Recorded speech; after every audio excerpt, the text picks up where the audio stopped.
Hola, ¿qué tal? Muy buenos días, bienvenidas y bienvenidos. Yo soy Mariana Escobedo y esto es Agenda y Contexto. Es un día, es una fecha importante este fin de semana para sentirnos orgullosos de nuestras raíces, precisamente el Día de la Independencia, este 15 en que se celebró el primer grito del licenciado Andrés Manuel López Obrador como presidente de la República y que en todas las alcaldías y en todo México también se llevó a cabo esta ceremonia de independencia para conmemorar los 209 años, el 209 aniversario de nuestra fiesta patria. Y para hablar de este tema, de cómo ha transcurrido con el paso de los años la verdadera historia, pues tenemos en la mesa de debate al maestro y a la maestra y a un cronista. Vamos a empezar por la maestra Berta Hernández. Ella es historiadora de la Universidad Nacional Autónoma de México. Bienvenida. Gracias, María. También está en la mesa de análisis Alejandro Pinet. El maestro Pinet es historiador y fue director de la Escuela Nacional de Antropología e Historia. Bienvenido. Hola, buen día, Mariana. Buenos días. Y contamos también con el cronista Manuel Garcés, secretario de Cronistas Cabildos de la Ciudad de México. Él es profesor de Historia en el Instituto Politécnico Nacional. Bienvenido. Gracias, muy amable. Pues es una mesa de lujo con 3 invitados que son expertos en la materia. Vamos a empezar con una frase, porque esta frase es polémica, porque esta frase no se sabe precisamente quién la dijo, pero que marcó parte de nuestra historia. Vamos a coger gachupines. Y los gachupines terminaron firmando el Acta de Independencia. Maestra Berta, ¿qué nos puede decir al respecto con todas estas tesis, teorías, hipótesis de estos hechos históricos y que también ha habido debates en la academia al respecto? Bueno, para empezar habría que decir que hay varias versiones de lo que dice Hidalgo aquella madrugada del 16 de septiembre. Algunas están más cargadas hacia la parte política, ideológica, y entonces se afirma que habla de un mal gobierno, que es un tema para discutir muy largo, porque qué se entendió en ese momento por mal gobierno es algo que hay que intentar descifrar. Pero también está esta otra parte que está muy cercana a la vida de todos los días del pueblo, que tiene que ver precisamente con una sociedad muy dividida, muy estamentada, donde el color de la piel, donde la idea de la mezcla de razas, de culturas, genera discriminaciones o genera divisiones sociales muy profundas. Esta población a la que llamamos criolla en 1810 tiene clarísimo que jamás va a subir el último escalón en la toma de decisiones, en la dirección política del Reino de la Nueva España. De tal manera de que hablar de gachupines, la palabra gachupín es muy de uso frecuente en ese momento en la Nueva España, pero también tiene una carga ideológica, política, social muy fuerte. Es muy natural, muy lógico que Hidalgo hubiera hablado de hacer a un lado a los gachupines, a estos que jamás iban a dejarle espacio a los nacidos en este reino. Y en ese sentido es muy entendible. Claro que Hidalgo también ofrece una bola de cosas, ¿no? Pero seguramente vamos a poder hablar de eso al rato. Maestros, pues el día de ayer me llama la atención un discurso del presidente aprovechando este momento histórico que estamos atravesando en el presente. Escuchábamos al presidente de la República gritar 20 vivas y 20 vivas muy distintas a lo que nos habían tenido acostumbrados otros presidentes de la República. Me llama la atención poderosamente que grita: viva las madres y los padres de nuestra patria, vivan los héroes anónimos, viva el heroico pueblo de México, vivan las comunidades indígenas, viva nuestra soberanía. Y una frase muy hermosa que dijo el presidente de la República el día de ayer en su primer grito de independencia como jefe del Ejecutivo: viva la fraternidad universal. Sin embargo, sí mencionó por fortuna a Leona Vicario, lo que pues las mujeres realmente nos llama la atención. También mencionó a Josefa Ortiz de Domínguez, pero no menciona a Vicente Guerrero. Sabemos que el consumador de la independencia termina siendo Agustín de Iturbide, pero no se menciona a Vicente Guerrero, que también fue muy importante para la consumación del movimiento de independencia. Maestro Pinet, comenzamos con usted. Bueno, cada presidente va adecuando su discurso, va adecuando su arenga a su estilo personal. Sí me llamó la atención, aunque más que de las arengas presidenciales, lo que me llamó la atención de la cobertura que se hizo, la que yo vi, esta que fue en cadena nacional, yo la vi pública, en el 22, sí, la Sí. pública, me llamó mucho la atención en términos muy positivos la continua referencia a las mujeres. Yo creo que esta es una novedad que hay que celebrar. Y me llamó la atención que no se mencionara, por ejemplo, a los grupos afromestizos, ¿no? Casi no hubo referencias. En cuanto a la arenga del presidente, él podría alegar, bueno, él gritó "Viva Morelos", ¿no? Finalmente Morelos estaba presente allí. Morelos, muchos han comentado, es un personaje con ascendencia africana. Hay quienes dicen que era mulato, en fin, podríamos decir que de alguna manera está representado, pero sí me llamó la atención que habiendo ya a estas alturas muchos grupos que han reclamado con toda razón, con toda legitimidad, el reconocimiento de la aportación de los grupos de ascendencia africana en México, que ya por primera vez el censo los tomará en cuenta el año que viene, sí me llamó la atención que hayan faltado en estas referencias. Es muy importante, y yo diría es muy importante no solo por la discusión de si Morelos o Vicente Guerrero tenían ascendencia africana, también de Vicente Guerrero está esta discusión, pero más allá de los seres, yo diría por las poblaciones mismas. Es decir, más allá de que Morelos hubiera tenido ascendencia africana o no, de cualquier manera tuvo soldados negros, ¿no? Y hubo soldados negros que participaron en la Guerra de Independencia, y hay toda una cultura que ahora empieza a retomarse. Entonces, bueno, yo digo que hubo cosas buenas, hubo omisiones, pues siempre habrá omisiones. Yo creo que siempre, haciendo una lista, aunque sea de 20 arengas, que 13 las lleva el Viva México, 17 arengas, pues siempre va a faltar alguien, ¿no? Sí. Bueno, y además es importante hablar como canal de la capital de la Ciudad de México, como canal de la ciudad, qué hechos históricos ocurrieron en la Ciudad de México, los más destacados, que también hay que ponerlos sobre la mesa esta mañana, y es por eso que invitamos a Manuel Garcés, profesor, usted es cronista, secretario de Cabildos de la Ciudad de México, de los cronistas. ¿Qué nos puede decir con referencias especialmente de hechos históricos que ocurrieron durante la independencia en la Ciudad de México? Son varios. Uno de los que me llama mucho la atención es la Constitución de Cádiz, que de ahí vino el nombre de la Plaza de la Constitución. Muchos lo relacionan con la Constitución de la última del 17. Definitivamente esto ya tiempo atrás. Otra es la Columna de la Independencia, en los 100 años de independencia en la época de don Porfirio Díaz, y donde tiene los principales restos en tres partes: la parte norte, la parte sur y la parte oeste. Los que iniciaron la independencia, los que murieron durante la situación de independencia y los que fueron fusilados.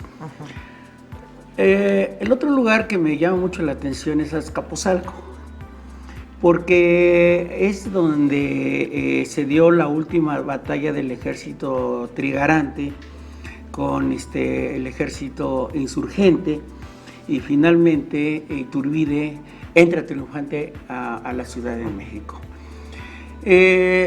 Otro de los aspectos es la catedral. ¿Por qué la catedral? Porque en ese lugar se autocorona Iturbide, pero además encuentran los restos también de Iturbide en la parte izquierda, al fondo de la catedral, donde la iglesia no le permitió, ¿no?, que estuviera en la columna de la independencia. Esto tiene muchas causas, ¿no?, que la iglesia lo defienda. Y bueno, hasta en el metro. El metro, El claro. metro, hasta ahí lleva el nombre de Insurgentes. Considero que son los principales lugares emblemáticos que tiene la Ciudad de México con motivo de esta gesta heroica. En estos lugares emblemáticos también ocurrieron algunos sucesos y tuvieron que haber estado presentes las mujeres, tanto en estos lugares como en otros lugares del centro histórico. ¿Qué papel tuvieron realmente las mujeres? ¿Por qué siempre se ha silenciado su verdadera participación en los hechos tan importantes como la independencia, maestra? Bueno, se silencia en la medida en que el tiempo pasa y finalmente hay una cultura donde el hombre es o parece ser el artífice de la toma de decisiones, de los hechos históricos.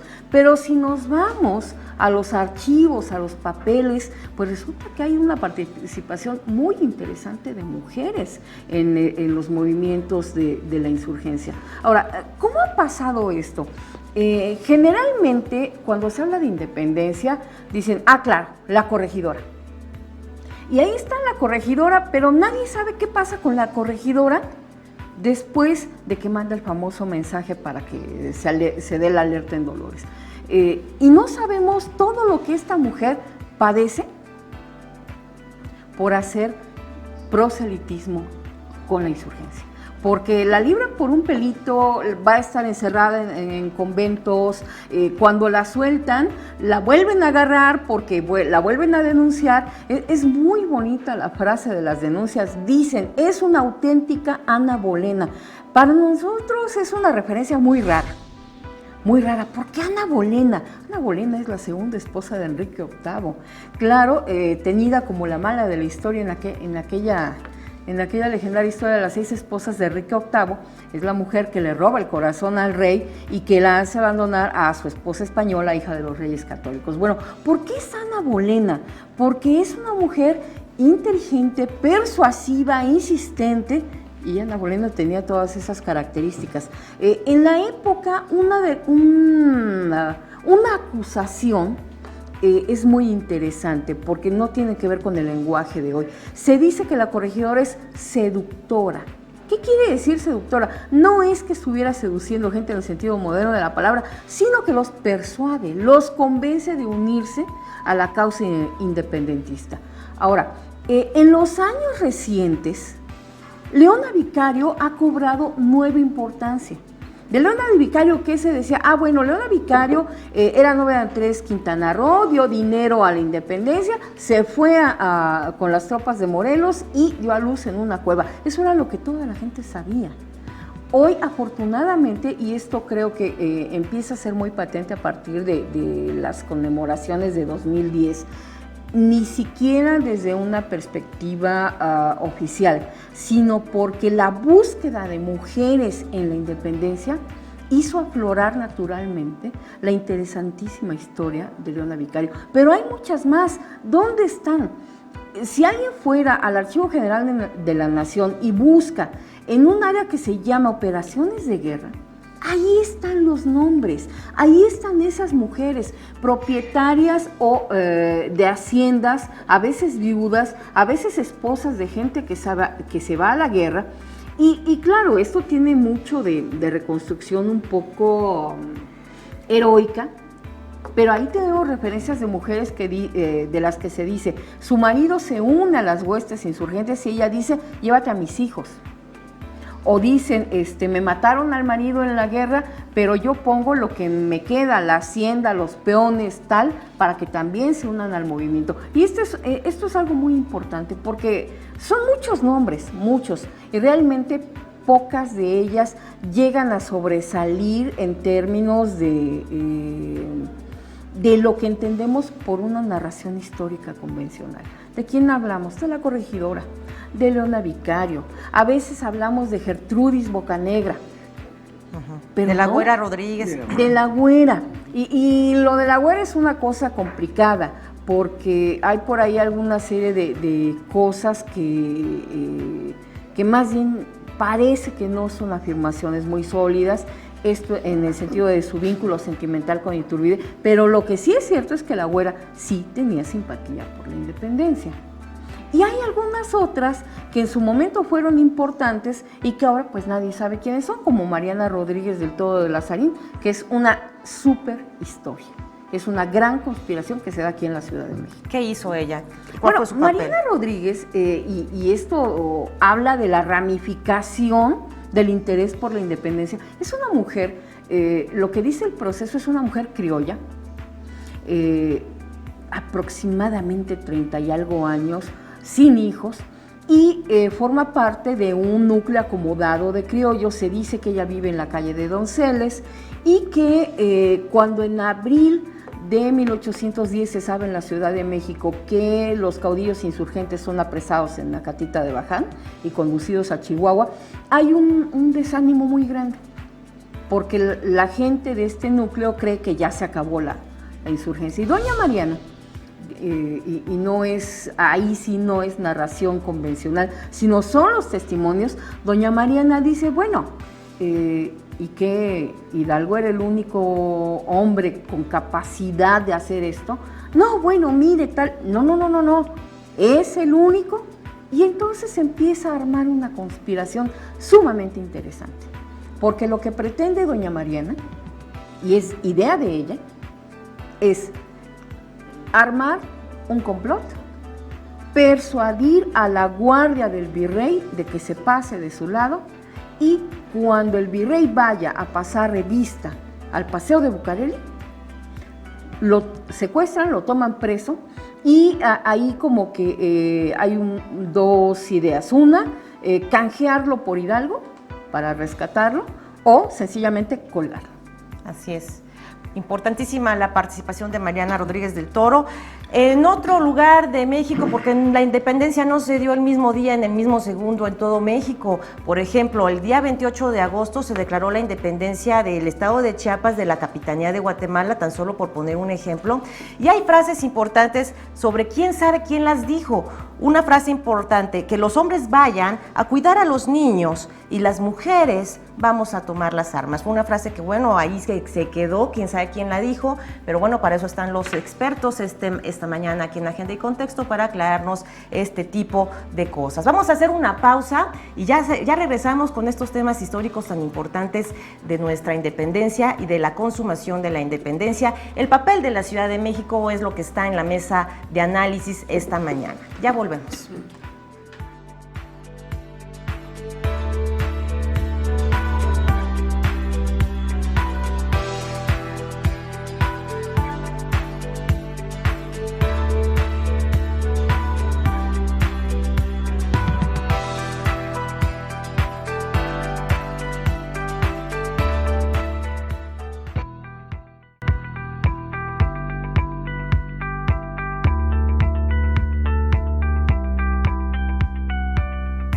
Ya estamos de vuelta aquí en Agenda y Contexto, estamos transmitiendo en vivo desde los estudios de la gran capital. Y bueno, hay dos asuntos que me llaman también muchísimo la atención. El día de ayer el licenciado Andrés Manuel López Obrador gritó que vivan los héroes anónimos. ¿A quiénes se refería? Yo creo que sí les dio un momento de justicia mencionarlos, y sí estuvo muy bien haberlos mencionado. Ahora queremos saber a quiénes se refería. Y por otra parte, el papel de la Ciudad de México, ¿qué papel jugó en el proceso de independencia y en su consumación? Maestro Pinet. Fíjate, empezando por la segunda pregunta, me quedó un poco rondando la idea oyendo a mis compañeros aquí en la mesa. Hay un asunto con el que está directamente conectada la ciudad y que es un antecedente de la Guerra de Independencia, del que siento que se habla poco. En 1808, en México, en la Ciudad de México, hay un golpe de Estado. La corporación que agrupa a una buena parte de los peninsulares, de los españoles, derrumba al virrey y pone a un títere como máxima autoridad. Es decir, hay un Gabriel Yermo, un hacendado de Morelos, que era dueño de la hacienda de Temixco, trajo a parte de sus trabajadores y derrocaron al virrey. ¿Por qué lo derrocaron? Porque sospechaban que el virrey estaba en pláticas con el ayuntamiento. Aquí hay que considerar que una vez que Napoleón invadió España, la figura del rey español, Fernando VII, pues desaparece de escena. Fernando VII está preso, no hay rey. Y entonces se plantea en las colonias españolas, se plantea el problema de en dónde está la autoridad. Por una parte, los criollos, los novohispanos, propiamente los pobladores novohispanos, manejaban que la autoridad recaía ante todo en el pueblo, finalmente en la nación, más que otra cosa, a falta del rey, y entonces el ayuntamiento intentaba influir en la política nacional, pero como sabemos muy bien, en la colonia había una profunda división en las élites entre los criollos y los peninsulares. No se les permitía a los criollos acceder a puestos públicos de importancia. De allí que cuando vino esta coyuntura, vino este enfrentamiento, los criollos temiendo que los españoles temiendo que los criollos tomaran el poder, dieron un golpe de estado. Y entonces, en buena medida, en parte, la insurrección de Hidalgo es, entre otras cosas, es muchas cosas, pero entre otras cosas es una reacción a ese golpe de estado, es reivindicando la representación de los criollos que han sentido el agravio del golpe de estado. Entonces, bueno, eso ocurre en la Ciudad de México. Fuera de allí, en realidad la Ciudad de México no tuvo una participación importante en la guerra de independencia. Ya propiamente lo que fue la revolución se dio en el Bajío. Es el Bajío desde Querétaro hasta Guadalajara, ¿no? En donde, pasando por Michoacán, ¿no? En donde se dio la guerra. El momento en el que la Ciudad de México en realidad vuelve a tener una relación con todos estos sucesos es ya al final, en 1821, ya hasta la entrada del ejército trigarante, cuando entra Iturbide como ¿no? consumador. por la garita de Belén, que estaba allí en Bucareli. Era una ciudad, hay que pensar que era una ciudad que tenía garitas, es decir, se pagaba impuestos. Las mercancías pagaban impuestos en las garitas, había varias alrededor de la ciudad, y una de estas al suroeste era la garita de Belén. Por ahí entró el ejército trigarante y entró a lo que hoy es la Plaza Mayor por Madero, la calle de San Francisco, ¿no? Entonces es el detonante, este golpe de Estado en 1808. Es uno de los detonantes. ¿En qué calle se sabe, en qué barrio, en qué colonia? Entraron al Palacio Virreinal. Ajá. Entraron al Palacio Virreinal, tomaron al virrey. No conozco relatos detallados, ¿no? Yo estuve buscando a ver si en dónde fuera, hasta el momento no lo encontré, pero se sabe que entraron al Palacio Virreinal, prendieron al virrey, ¿no? Lo depusieron. Y así fue como finalmente después esta detonación orilló al cura Hidalgo a tomar. Exacto, ahí parte del contenido del mal gobierno. Hidalgo habla del mal gobierno. Hablaba por una parte esto, que es como lo inmediato, ¿no? El agravio del golpe de Estado. Mal gobierno que venía desde antes, en realidad. Venía desde antes porque la corona española había apretado las tuercas para sacar dinero de las colonias para financiar las guerras, sobre todo con Inglaterra. Y entonces hubo una serie de medidas de la corona que dieron al traste con el sistema de crédito en México, en la Nueva España. La principal institución que otorgaba créditos era la Iglesia Católica, y al exigir la corona el dinero de muchas de las corporaciones que tenían en ese momento, al exigirlo y llevarse ese dinero, dieron al traste con la economía local, claro. ¿no? Hubo cantidad de familias acomodadas y menos acomodadas que tuvieron que pagar sus deudas porque la corona exigió la famosa consolidación de vales reales, ¿no? Entonces todos estos fueron como agravios que se fueron acumulando, y eso es en buena medida el contenido del grito, si es que así lo dio, seguramente sí, y si no fue algo muy parecido, sí, de abajo el mal gobierno. Claro. Muera el mal gobierno. Muera el ¿no? mal gobierno. Era la frase. Sí. Maestro, usted menciona 5 lugares emblemáticos. La Constitución de Cádiz, motivo y razón que da el nombre a nuestra Plaza de la Constitución, conocida como Zócalo, que por cierto es la tercera más grande del mundo, después de Moscú y Tiananmen, la Plaza Roja y de allá, y la de Tiananmen. Y luego la Columna de la Independencia, Azcapotzalco, la Catedral e Insurgentes, que son los lugares emblemáticos de la Ciudad de México. De hecho, Avenida Insurgentes se debe también en honor a nuestros insurgentes y recorre de norte a sur, cruza toda la ciudad. Algunas personas extranjeras me decían, es que esta calle une desde Argentina, Chile hasta Alaska, ¿no? Entonces, Perdón, faltaron 2 cosas importantes. Sí, ¿cuáles son? Primero, hay que reconocer cuando a Morelos lo toman preso de la Ciudadela, lo llevan en un carruaje y lo acompaña una escolta, lo llevaban y el que iba en la carroza, la historia lo registra, no sé si los compañeros saben, pero tiene el apellido de la Concha, ahí. Entonces, lo llevan, lo toman a las 6 de la mañana, esto la verdad se me hace como una situación psicológica, ¿no? El por qué te levantaste en armas, lo desconoce la iglesia, lo excomulgan también, lo toman a las 6 de la mañana, salen de la Ciudadela, lo llevan y lo peor para él como sacerdote, pasan por la Basílica de Guadalupe y frente a la capilla del Pocito, sus biógrafos comentan que él pensaba que ahí lo iban a fusilar. Un lugar emblemático, ¿no?, para la Iglesia Católica. No, lo detienen, lo vuelven a subir al carruaje y lo llevan a lo que hoy conocemos como Ecatepec. Pero obviamente los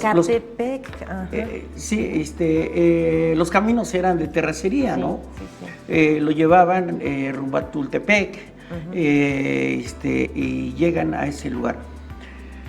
Yo no sé la verdad por qué en ese lugar, en Ecatepec, por eso se llama Ecatepec de Morelos, ahí lo fusilan. La situación de Morelos, considerado, ¿no?, un ideólogo, separarse de España, no España con España, a través de los sentimientos de la nación. Que por cierto, el 14 de septiembre se dieron a conocer en la ciudad de Chilpancingo, que por cierto ahí se hace se juntan las organizaciones estudiantiles populares y entregan una presea, Sentimientos del Pueblo. En esta ocasión se le entregó a Antonio del Conde, entre otras personalidades del mundo de la lucha social. Otro aspecto importante es la campana de Dolores. Sí. En la época colonial tenía solamente el palacio 2 niveles. Se manda a traer la campana de Dolores. Y le hago un paréntesis. Ese día, el 15, la Iglesia Católica celebra los dolores de la Virgen María. De ahí, ¿no? Pero como mexicanos, y nos abocamos más a la cuestión de los preparativos de la independencia, viene la euforia, todo eso, nos olvidamos, ¿no?, del aspecto religioso y queda en último plano. De ahí la ciudad de Dolores, pues Hidalgo. Y en la época de don Porfirio Díaz, con motivo de los 100 años de la independencia, pues manda a traer la campana. Esa campana, que su interior está dedicada al señor San José y tiene la fecha de 1781, 89, disculpe. Pero esa campana, cuando entra a la Ciudad de México, entra con vivas, entra con la euforia de un pueblo que recibe esa campana. Y es cuando se le agrega otro nivel y se coloca en donde anoche estuvo el presidente de la República y donde han estado todos, ¿no? Tañendo esa campana. Nosotros, bueno, fue tan grande que hubo un compositor que le dedica una canción a la campana de Dolores. Claro. Y era entonada por la gente, ¿no? La gente sí la conocía. Le comento, imagínense, la recibían con flores, con los tulares como los que tenemos, claro, quién sabe de qué colores eran, ¿no? Pero con flores a la campana. Fue una fiesta que como que se nos ha olvidado, que esa campana que tenemos fue la que tocó el padre Hidalgo. Que no sé, aquí los expertos en la materia, no sé, pero yo descartaría el grito de Dolores en la madrugada. Yo pienso que, pues en la madrugada, que será de 1 a 3, ¿no? A esa hora, ¿no? Según los historiadores, salvo a la mejor opinión de ustedes, sería como las 5 de la mañana. Vamos por a lo ver. tanto, sería el grito a temprana hora. Ah, sí, fue a temprana hora. Vamos a hacer una pausa y vamos a definir si fue el grito a la 1, a las 2 o a las 5 de la mañana, de acuerdo con la información y los datos que ustedes tienen. Vamos a hacer una pausa y ya volvemos, estamos en vivo. Muy Hay bien. una cosa bien bonita.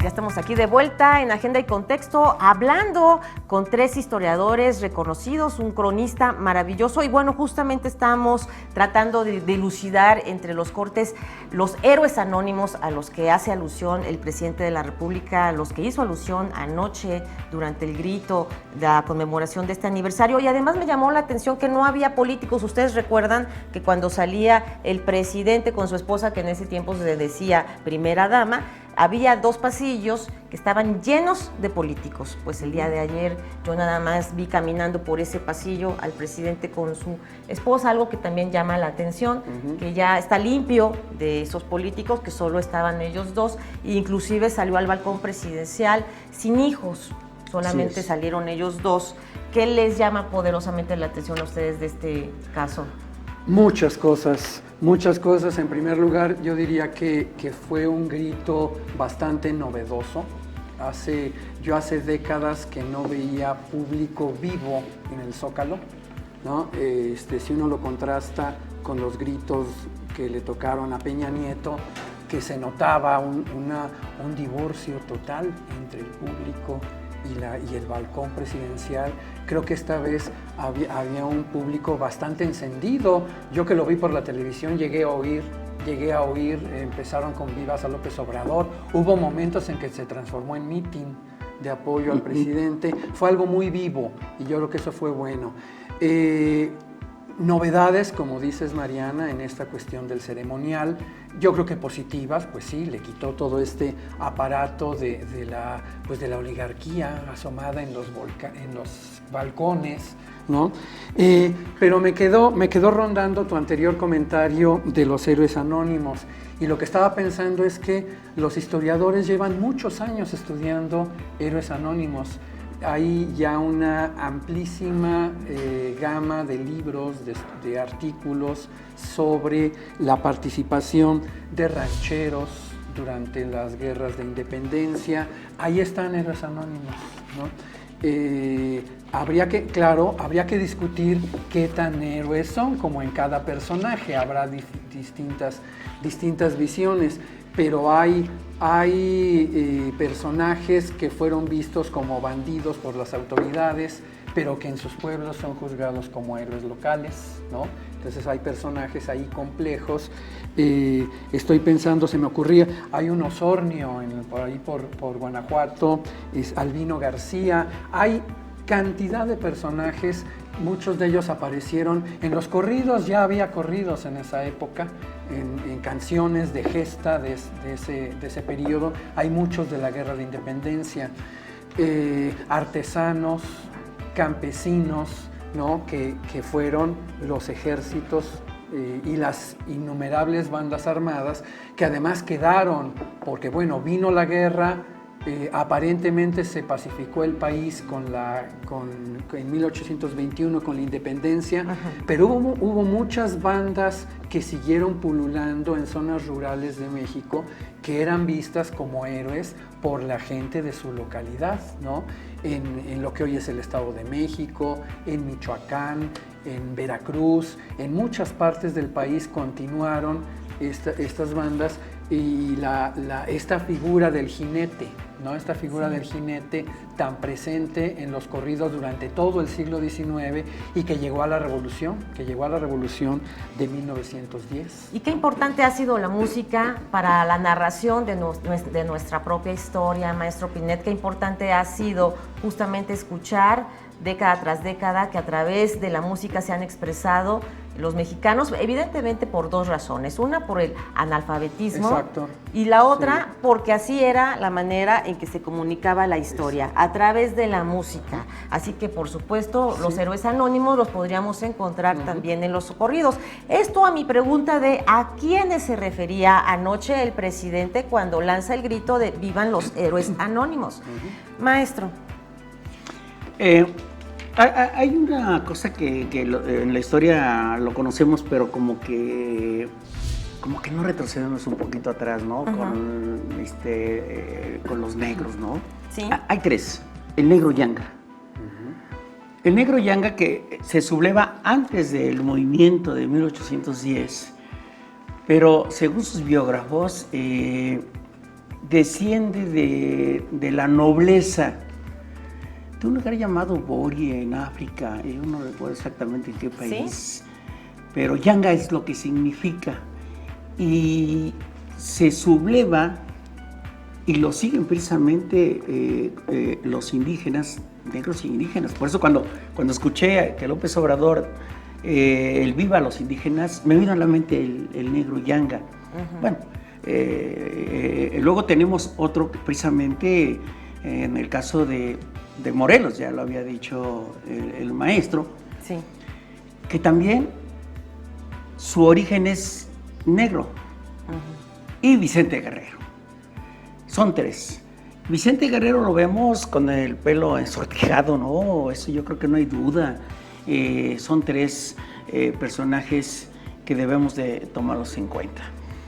Pero hay otra cosa también que, si me permite, para no equivocarme, los héroes de este movimiento que están los restos en el Monumento a la Independencia, aparecen algunos incompletos. Por ejemplo, Hidalgo, solamente el cráneo que fue rescatado, ¿no?, de las jaulas que por ahí pusieron, entre otros, ¿no?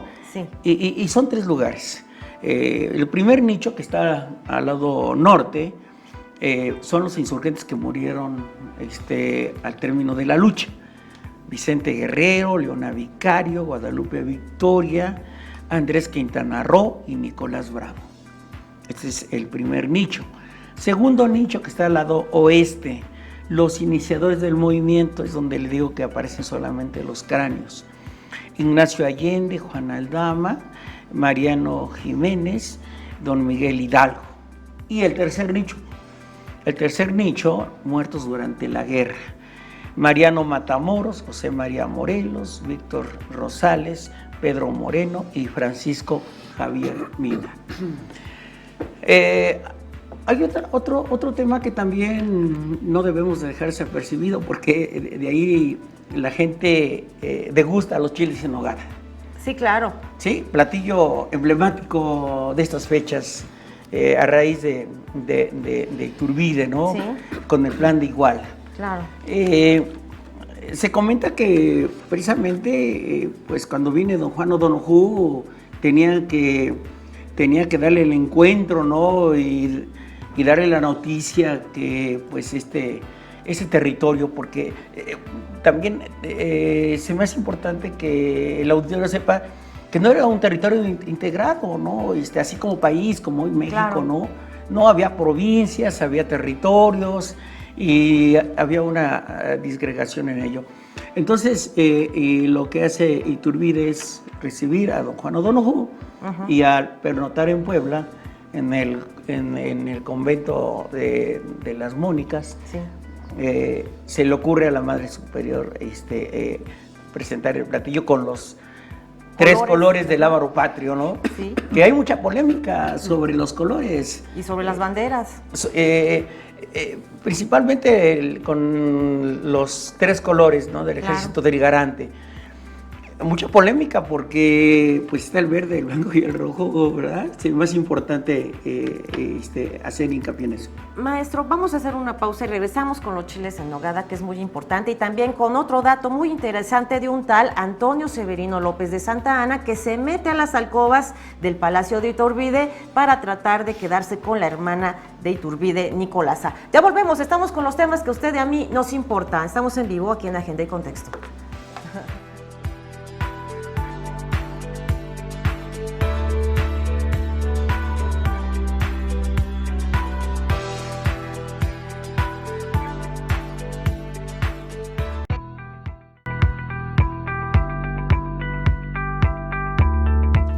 Estamos de vuelta aquí en la mesa de Agenda y Contexto, un análisis importante de diversas razones que nos están pues haciendo sentir orgullosos de nuestro lábaro patrio, de nuestra fiesta patria, de quiénes somos y de nuestras raíces. Maestro, estaba usted comentando los chiles en nogada a propósito de Agustín de Iturbide. Sí, la Madre Superior, dado que venían personajes y que coincidía precisamente con el cumpleaños de don Agustín de Iturbide, y dado que en los conventos, ¿no? Fue la cuna de la gastronomía, pues de ahí vienen los dulces cristalizados, el rompop, etcétera, se le ocurre los chiles en nogada. Este platillo tan emblemático, pues nuestros conciudadanos que se encuentran en varias partes del mundo, ahí están los chiles en nogada, y no se diga aquí en nuestro país.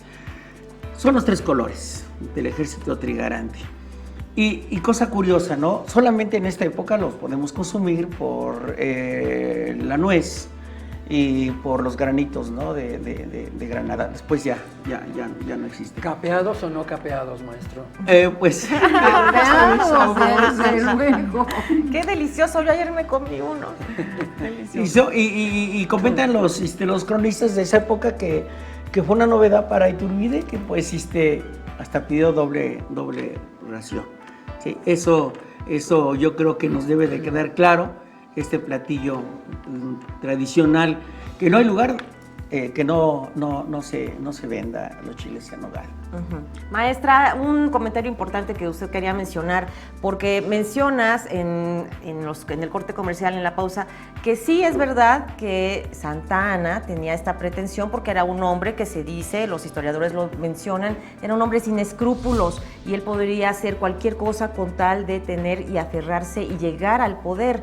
Algunos mencionan que incluso se atrevió a acercarse mucho a la alcoba de la hermana de Agustín de Iturbide, que era Nicolasa. ¿Usted tiene otra versión, otro dato? Bueno, sí, nada más quisiera hacer una pequeña adición al tema del chile en nogada. El chile en nogada tiene un significado doble, porque por un lado tenemos lo que se ve, es decir, el verde, el blanco y el rojo está unido a la idea de la consumación de la independencia y a los colores del proyecto trigarante.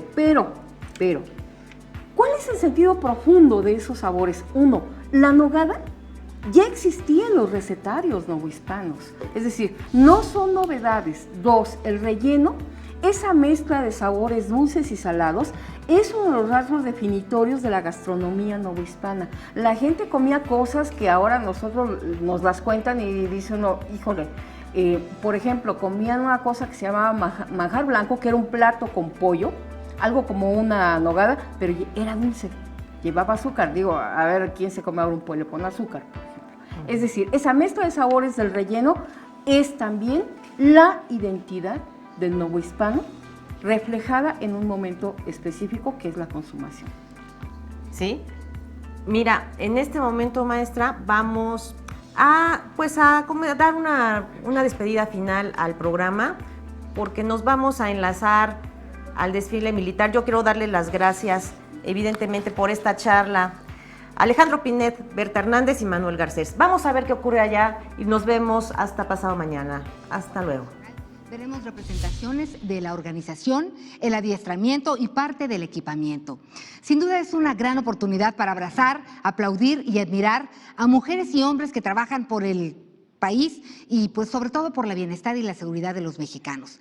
Participan también delegaciones de las 32 entidades que estuvieron ayer en el Festival Culturas de México. Y me da mucho gusto compartir cámaras y micrófonos con Omar Cepeda, colega de Canal 14, Unidos por la Audiencia. Así es, Ana Cristina, qué gusto saludarte a ti, por supuesto a todos los mexicanos que nos ven en los 32 estados de la República, también quienes nos siguen en redes sociales más allá de nuestras fronteras. Es una fiesta nacional, continuamos con este orgullo nacional de ser mexicanos. Permítanme presentar a quienes nos van a acompañar, personas de las Fuerzas Armadas de México y también de la Guardia Nacional. De este lado se encuentra con nosotros el general Briceño. General, muy buenos días, gracias por estar con nosotros esta mañana.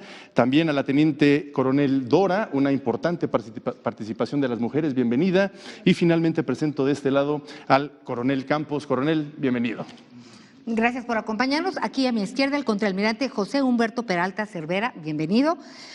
Capitán de fragata María de los Ángeles Salinas.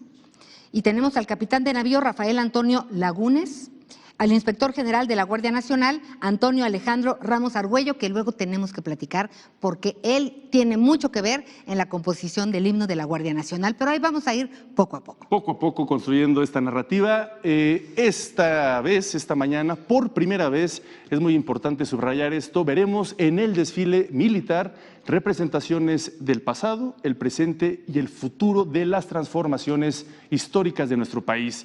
Veremos un contingente que ilustra los personajes históricos que protagonizaron nuestra primera gran transformación surgida en la Revolución de Independencia, usted lo sabe muy bien, de 1810. Y bueno, también estarán presentes pues los liberales y colaboradores del Benemérito de las Américas, don Benito Juárez. Así es, en lo que es la segunda transformación, lo que es la reforma, este paso fundamental para nuestras libertades y garantías, esta segunda transformación histórica durante la Guerra de Reforma entre liberales y conservadores. Ellos defendieron nuestra soberanía ante la intervención del Imperio Austrohúngaro cuando enviaron a un emperador como Maximiliano. Y bueno, pues esto fue precisamente la segunda transformación. Y nuestra tercera gran transformación histórica fue la protagonizada por los revolucionarios de 1910, que derrotaron la dictadura de Porfirio Díaz. Y no podía faltar en esta representación la figura de don Venustiano Carranza, quien fue el creador del ejército contemporáneo. Los integrantes de las Fuerzas Armadas han surgido del pueblo de México y representan valores, trabajo, lealtad, nacionalismo, preservan la integridad del territorio y la soberanía nacional. Y la cuarta transformación es justo lo que vivimos ahora. Por eso hoy desfilarán integrantes de la Guardia Nacional, institución formada por elementos del Ejército, Fuerza Aérea,